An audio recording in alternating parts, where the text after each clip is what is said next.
Well. Give a Mega Man-esque game that's poorly optimized, and we're going back for re-recording because of recording problems. Gee, doesn't this sound familiar? Yeah, I mean, that's tradition. It'd be weird if it didn't happen. I mean, come on, man. Like, what? When did it start happening? When did this start happening? I need to know. Because it started, if I remember correctly, um, Mega Man, it was either 2 or 3, where like parts 4 and 5, there became a trend where something would go wrong with parts 4 and 5. Either I either I would be incredibly unlucky or bad at what I was doing, or something would go wrong with the footage. Like there was the issue with us getting incredibly masculine, if you remember in Mega Man 6, Alright. Uh, and just like the cutting out of recording, there is a time dilation issue. It's like, why? I just don't understand. maybe it's not just Mega Man. Maybe we mess up in everything, but since we do a lot of Mega Man, it feels related to Mega Man. But we I guess don't we do don't really that a mess up lot in of Sonic. Mega. Well, yeah, but like Mega Man used to be like a lot of early stuff that we did. So we did it all in like a flurry. But Yeah. then we Plus, that went means that all of our early mistakes basically happened exclusively to Mega Man. pretty much. I'm still surprised that like after doing something like Mega Man, we immediately went into something that was like long and with Super Mario Galaxy, and that turned out pretty okay on average. Yeah, it's um, just a testament to our skill and expertise, and also the game being good. Yes. Though I do remember the whole the rehash room with the rehash galaxies. Like it was so obvious. Yeah, I mean, oh, so is this just a Super Mario Galaxy part now? Dude, have you forgotten how we are? We're not brain scratch tangent level, sure, but we do this all the time. That's true. Here's the deal. I don't remember enough about Super Mario Galaxy to be like, oh, that very specific. Yeah, I remember that. Wasn't that hot? You don't remember the that like I think the fourth hub where we went into the galaxies there were either incredibly boring or literally direct rehashes of previous levels. Oh yeah, I mean I remember that, but like I don't. You're making a point of it that how obvious it was. It's like yeah, I mean, one of them is literally has the main part of the level just in different in terms of how right and left is. yeah. I mean, I will say about Super Mario Galaxy is that it feels after seeing it being played, it felt weird to see people lump Mario Galaxy with Super Mario 64 and not 3D World. It's like, wait, this is so much closer to 3D World gameplay. Yeah, So well, that was weird to me. But I mean, even Nintendo realized, like, yeah, they consider it closer to 3D World gameplay as well. there's also the fact that outside of the field, whenever comparing 64, people get weird with certain things, in my opinion. And maybe it's just because I'm like, 64 is okay, I guess, whatever. I think for But me, because I've probably said it before and I will say it again, is that I can understand people who don't like Ocarina of Time or think, yeah, newer games outclass it, but 64 has aged incredibly well to me.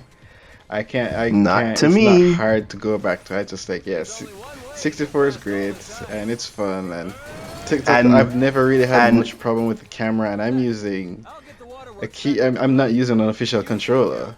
Even if I'm using a keyboard, even if I'm using another controller, I never use 64 DS when I'm using the DS thing. I'm like, yeah, I'm still fine. I've never really had problems with Mario 64 controls. Oh yeah, I'm sure everything's fine when you're thrown into a huge level and you're told wall kicks will work. Yes, they do. Thank you.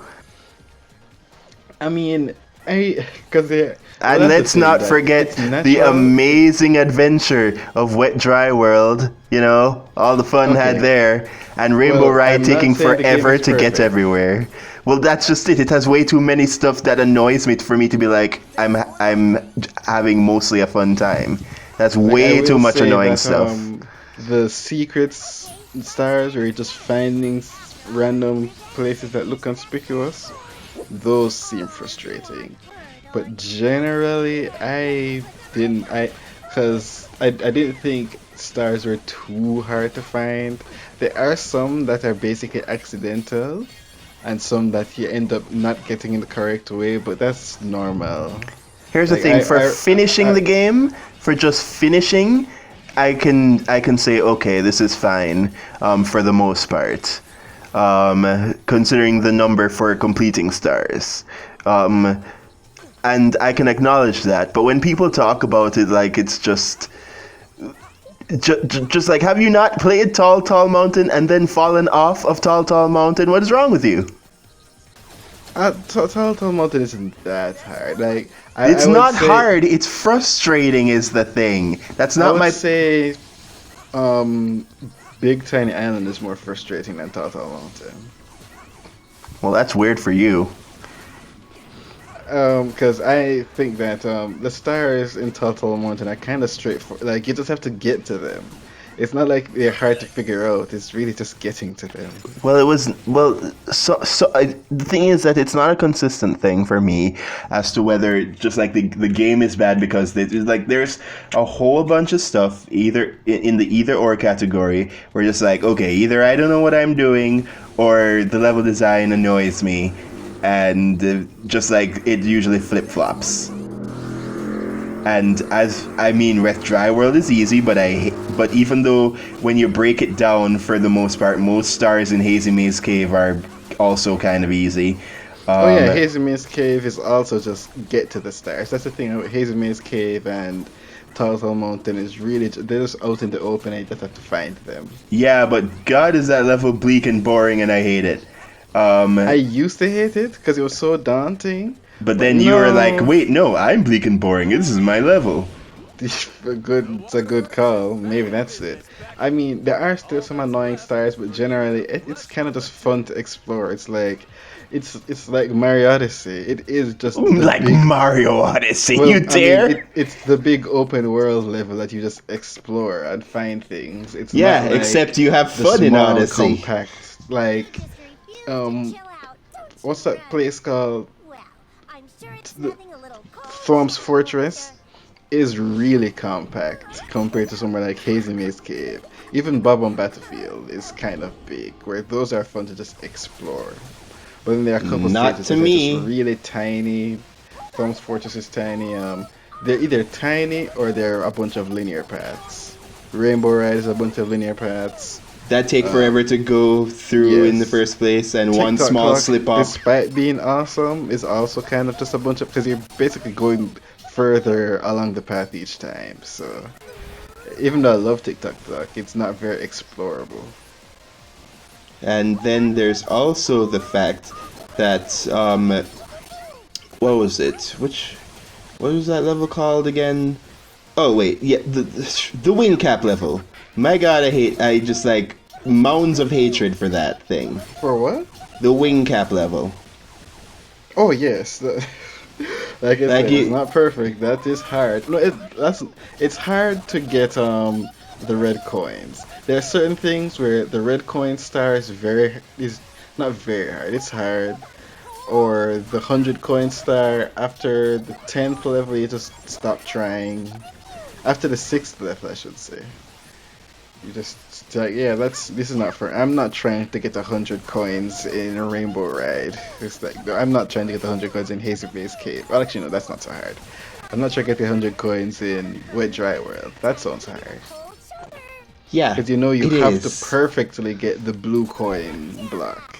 You have to nail it and just know where the blue coins are and just get every single one of them, which always sometimes you just don't know where they're going to end up being, and then you miss one of them, and then the star is basically impossible. It's annoying. Yeah, but like in all of the other stuff, oh, man, I got like so close my first attempt. It's just okay, actually talking about the game. The problem with Cryo's boss battle is that like if you get frozen, she has an extra attack that does massive amounts of damage if she hits you with it. Yeah, I just And saw you get killed. I don't know if we're lined up right now. yes, I did just get killed. But I'm saying that the thing is though is that there's a problem with freezing mechanics in games with me. Where usually they're like press buttons to get out, but the problem is that sometimes certain buttons are better to press than other buttons, and they don't tell you which. So it's just like technically yes, you could just keep tapping A, but you don't know whether like moving around the the controls is actually better than that, or maybe you're supposed to do it in a circle or something. Like no, there's usually one specific good way to do it, but they give you all of these options and it's just a problem. Yeah. So like from the beginning when I just started this, I'm sure like I was probably doing the wrong thing or the not that good thing, I guess. And that's why I could barely just get out of the ice. Cuz if you see that you think I wouldn't be tapping for my life. I'm a very fast tapper. So clearly I was doing something wrong. Yeah, yeah. You're a pretty player. Of course, you can tap yourself out of something. Exactly. So it's that little problem that makes this boss fight too hard. What I do appreciate that I never actually noticed is the monitors showing the boss fight from different angles in the back. Yeah, that actually is really cool. If that was like incorporated into the mechanics, that'd be even cooler. Yep. Like that's one thing I really liked about my 64 DS when you went into the mirror and then you're like, what's going on behind this mirror door? And you just enter some endless white dimension with a star. It's like, yep, I'm awesome. That's a Mario Odyssey moment right there. Where you just, Wait. what's going on with this? I just tried. That's And great. there's enough leeway in Mario Odyssey that I just like I like that type of exploration, even though I've heard only very small things about it because I still want to get that game for myself and just like discover most things for myself because I know I'll have a ton of fun. And it's I'm probably not going to be like get all the moons. I'm probably going to like okay, if I've done everything I felt that's reasonable, then I've probably way past the threshold for just like normal completion anyways, and then I'll just do whatever afterwards, depending on how I feel.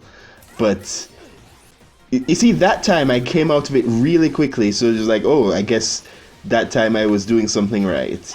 But the thing is that while you're frantic, technically while I was like probably pressing everything, at what point, at what point do I look at this and be like, okay, that's specifically the good thing.